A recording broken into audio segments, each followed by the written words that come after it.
Shalom saudara, selamat pagi. Selamat berjumpa kembali dalam Renungan Harian edisi Sabtu 28 Maret 2026. Salam sejahtera bagimu, kasih karunia dari Allah Bapa, Anak dan Roh Kudus memenuhi saudara. Amin.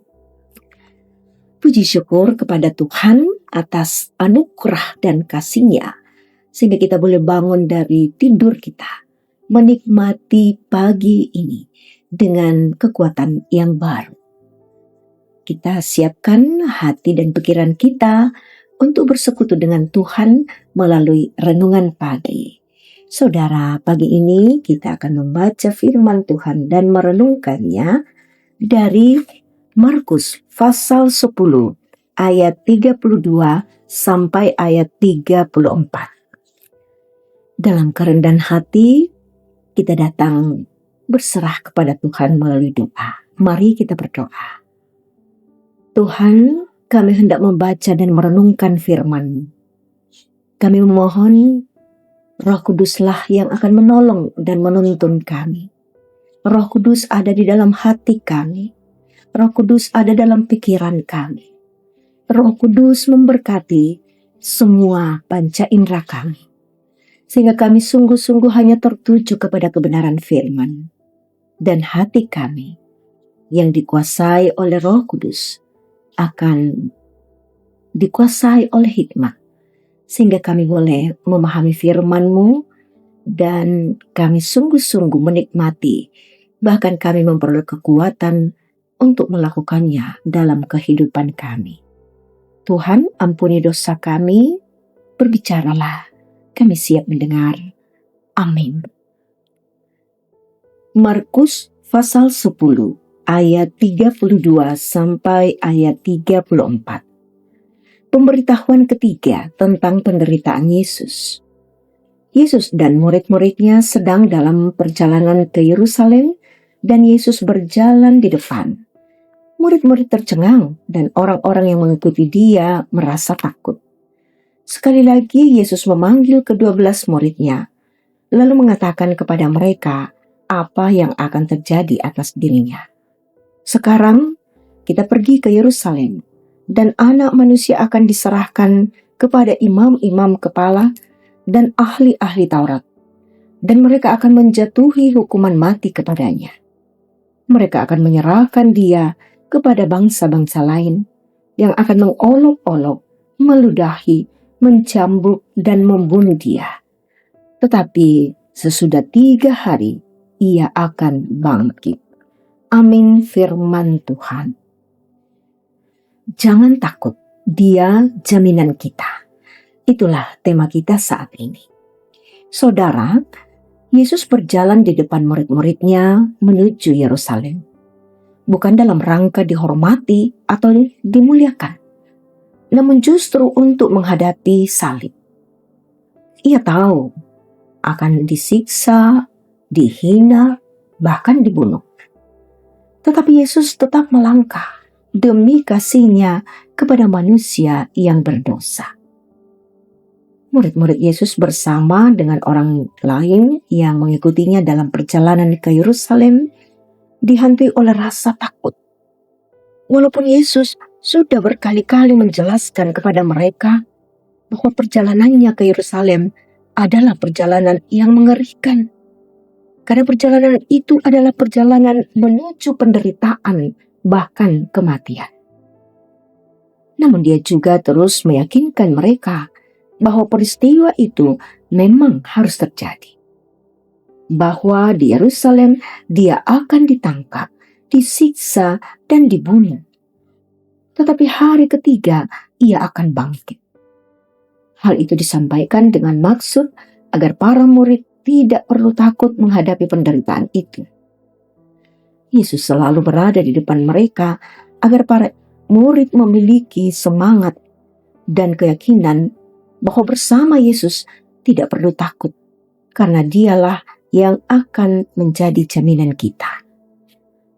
Yesus adalah jaminan kita. Memang untuk menjadi pengikut-Nya, kita akan selalu mengalami tantangan yang kadang membuat kita khawatir, cemas, dan takut untuk terus melangkah maju. Dan hal itu memang telah disampaikan oleh Yesus sendiri, bahwa setiap orang yang mau mengikut aku, ia harus menyangkal dirinya, memikul salibnya setiap hari dan mengikuti aku.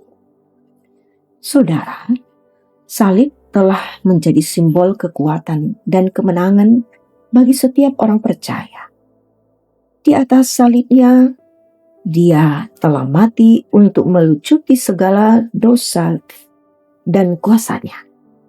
Namun oleh kedaulatannya, Dia telah bangkit untuk menjadi jaminan kemenangan bagi setiap orang yang tetap setia mengikutinya. Amin. Mari kita bersatu dalam syafaat.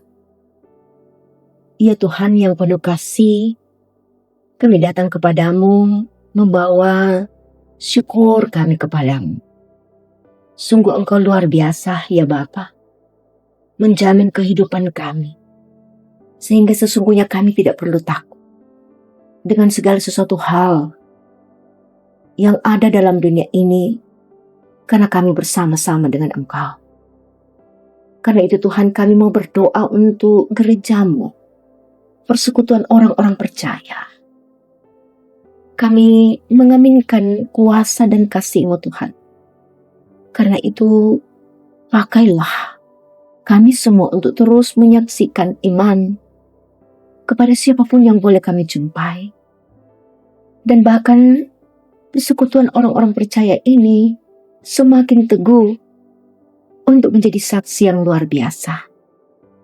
Kuatkan para pelayan-Mu Tuhan, agar tetap setia dalam pelayanan. Kami berdoa, menyerahkan kehidupan kami.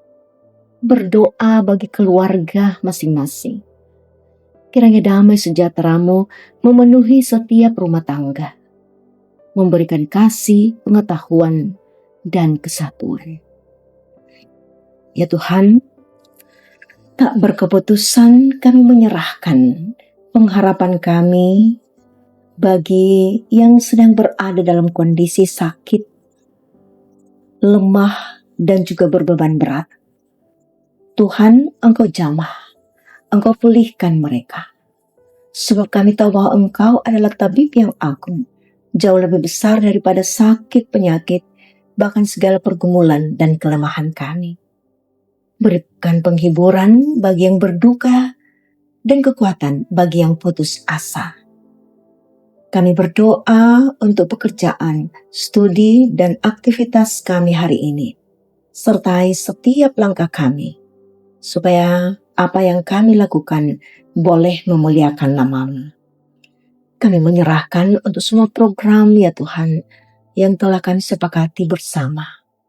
Berikan kami kekuatan untuk membangun kehidupan bergereja, baik itu pembangunan rohani, pun pembangunan secara fisik. Di dalam tangan kasih-Mu kami serahkan, Tuhan ada di setiap rencana. Ya Tuhan Bapa di sorga, kami serahkan masa depan kami ke dalam tangan-Mu, sebab kami percaya Engkau adalah Tuhan yang setia. Hanya kepadamu kami ucapkan syukur untuk semua yang terbaik. Hari ini ada yang berulang tahun, pun hari ini ada yang mendapatkan berbagai hal yang mensukacitakan. Semuanya kami serahkan kepadamu, Engkaulah yang kami puji, kami sembah. Bapa di sorga, ini doa kami. Semua kami serahkan hanya di dalam pengharapan kami, di dalam Tuhan kami Yesus Kristus, Juru Selamat kami, kekal selamanya. Amin. Terimalah berkat Tuhan. Tuhan memberkati engkau dan melindungi engkau. Tuhan menyinari engkau dengan wajah-Nya dan memberi engkau kasih karunia. Tuhan menghadapkan wajah-Nya kepadamu dan memberi engkau damai sejahtera. Amin. Demikianlah renungan pagi untuk hari ini. Kiranya firman Tuhan yang telah kita dengar menjadi kekuatan dan tuntunan dalam menjalani hari ini. Kita melangkah dengan iman, pengharapan, dan kasih serta tetap mengandalkan Tuhan dalam segala hal. Tuhan memberkati kita semua.